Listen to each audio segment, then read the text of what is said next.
Good morning from Nikko. Today, we're heading to Okunikko, a stunning mountainous region west of the city center. As part of Nikko National Park, it's famous for its breathtaking autumn colors. The leaves are at their peak. Let's go! Our journey began at Tobu Nikko Station, where TV crews were covering the massive crowds. The bus was packed, standing room only. It was the final day of the long weekend, and traffic was still crawling. First stop, Akechidaira. If you enjoyed this video, don't forget to like, comment, share, and subscribe to our channel. Thank you for your support.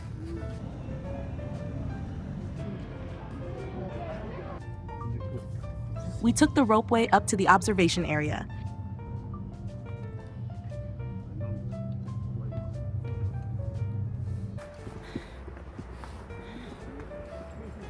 And the view was breathtaking. Kegon Waterfall and Lake Chuzenji in one stunning panorama.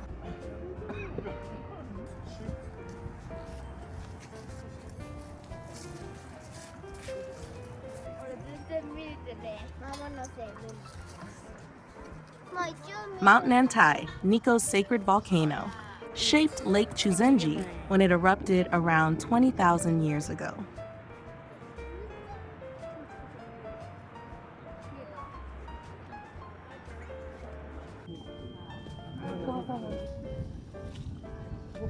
Beyond the observation deck, a vast mountain range stretched across the horizon.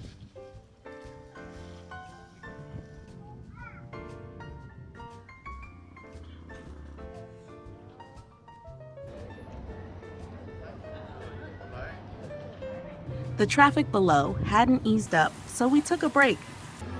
Snack time. Thank you. Thank you. Toasted rice ball. Grilled yuba mochi.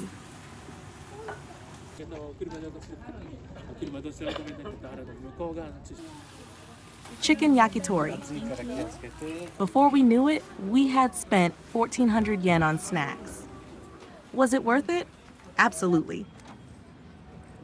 Rather than waiting for the bus, we walked 30 minutes to Kegon Falls.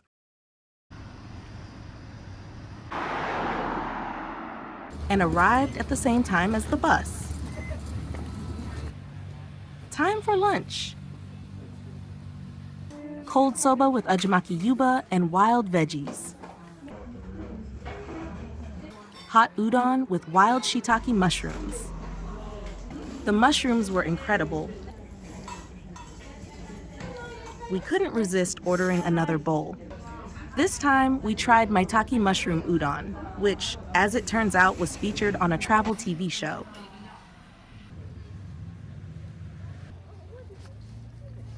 With our stomachs full, let's head over to Kegon Falls. Ranked among Japan's top 3 most beautiful waterfalls, alongside Nachi Falls in Wakayama and Fukuroda Falls in Ibaraki, Kegon Falls plunges 97 meters. It's the primary outlet for Lake Chuzenji, with water dramatically cascading down a sheer rock face. The best time to visit is in autumn, when the vibrant reds, oranges, and yellows of the leaves frame the scene beautifully. We start at the free, 2-level observation deck near the top of the falls.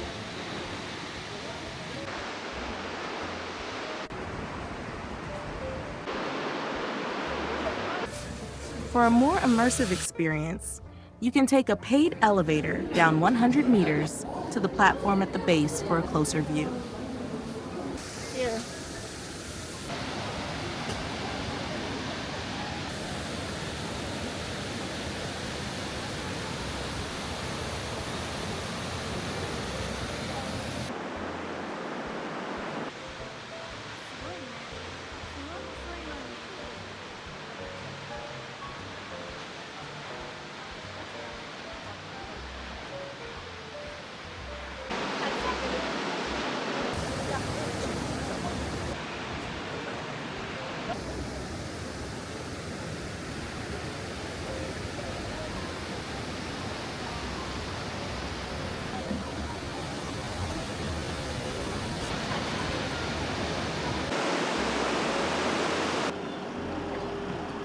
Next, we'll visit Lake Chuzenji.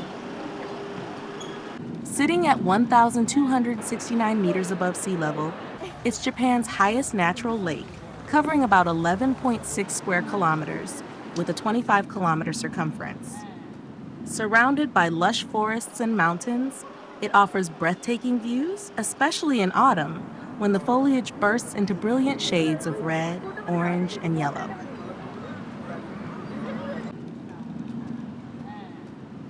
Located along the shore of Lake Chuzenji, Lakefront Park offers open green spaces, benches, and walking paths, making it a perfect spot to relax and take in the natural beauty of the lake.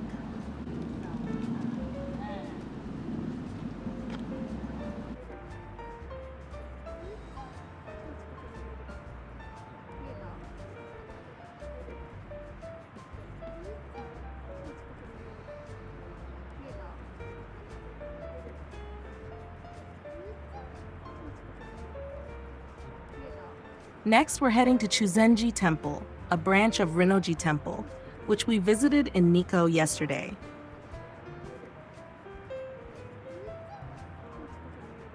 Standing at 2,486 meters tall, Mount Nantai is an active volcano formed 23,000 years ago, though its last eruption occurred 7,000 years ago. Revered as a sacred peak in both Shintoism and Buddhism, Mount Nantai has been an object of worship for centuries.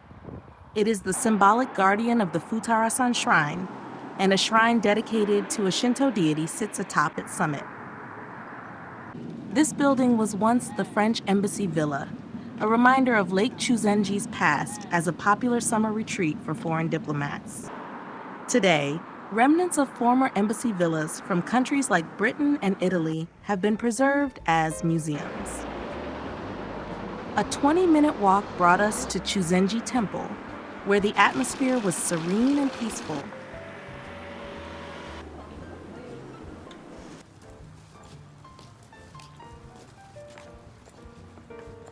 The temple's main highlight is the 6-meter-tall statue of Kannon, the Buddhist goddess of mercy, which stands as the temple's spiritual centerpiece.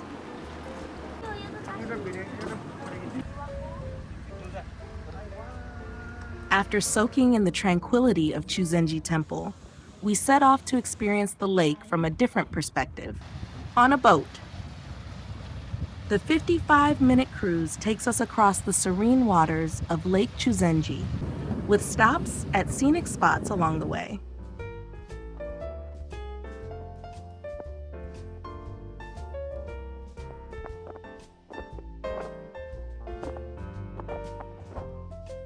We wish you a very pleasant and relaxing excursion on Lake Chuzenji. The large mountain on your right is Mount Nantai, the most famous sacred mountain of this region. Ahead of us on the right, along the lake shore, is the Chugushi, or middle shrine of the Futada-san Shrine. In the Shinto religion, this middle shrine is the highest-ranking shrine of this district, which was formerly the province of Shimotsuke. The Futada-san Shrine consists of 3 different shrines. The main shrine complex is next to the Nikko Toshogu Shrine. The middle shrine is on the lake shore.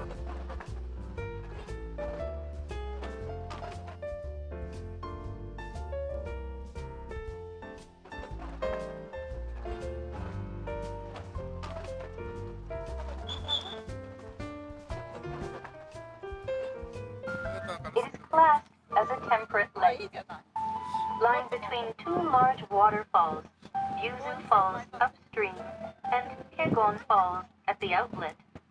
This is Kozuke Island, the only island within Lake Chuzenji. The tomb of the priest Shodo Shonin, who opened the Nikko area to Buddhism, is on Kozuke Island. Also entombed on this island is Tenkai Daisojo, a top-ranking Buddhist priest of the Azuchi Momoyama and early Edo periods, who served as a trusted advisor to Shogun Tokugawa Ieyasu. and who was responsible for rebuilding the Chuzenji Temple complex in Nikko, which had fallen into disrepair in the late 16th century, and for reviving the town of Nikko, which had long been in decline. On the left is Mount Nantai. From here we have an excellent view of this beautiful mountain that is known as the Mount Fuji of Nikko. Like Mount Fuji, Mount Nantai is a cone-shaped stratovolcano. The lava that flowed from eruptions of Mount Nantai dammed a river valley to create Lake Chuzenji, which later led to the formation of Kegon Falls. And so the mountain helped to generate the beloved natural features of Okunikko. On the right is the peninsula called Akechidaira. At its tip is a temple to the Medicine Buddha, and this landform is sometimes called Teregasaki. The name Akechidaira means protruding knife because of the way it juts into the lake. We have arrived at Embassy Villa Memorial Park here.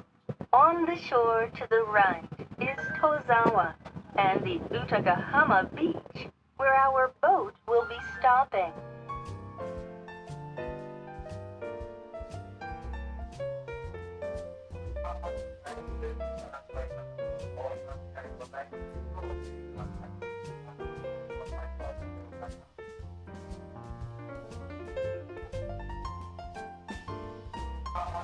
We got off the boat and hopped on a bus to the Chuzenji bus terminal. With the long weekend winding down, the crowds were at their peak. Our bus ride back? Well, that turned out to be an adventure of its own.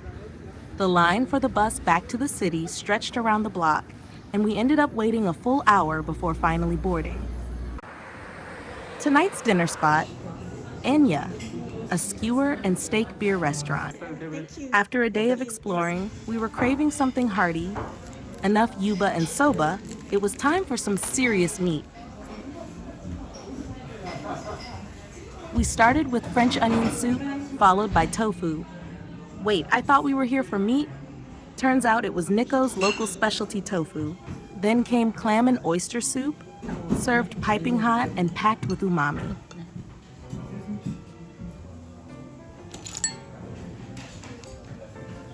We finished it in no time. Next up, grilled squid with ginger and green onion, followed by escargot swimming in garlic butter.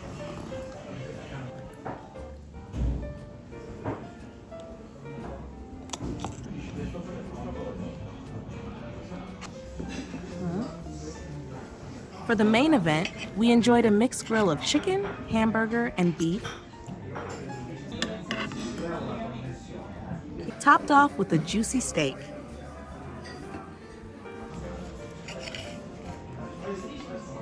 Since it's a skewer restaurant, we also ordered yakitori chicken meatballs, which turned out to be the best dish of the night. The total for two came to 10,000 yen. Full and satisfied, we strolled back through the quiet streets of Nikko, already looking forward to our next adventure. In the next episode, we're off to Karuizawa, a resort town beloved by Tokyoites. Don't forget to like, comment, share, and subscribe.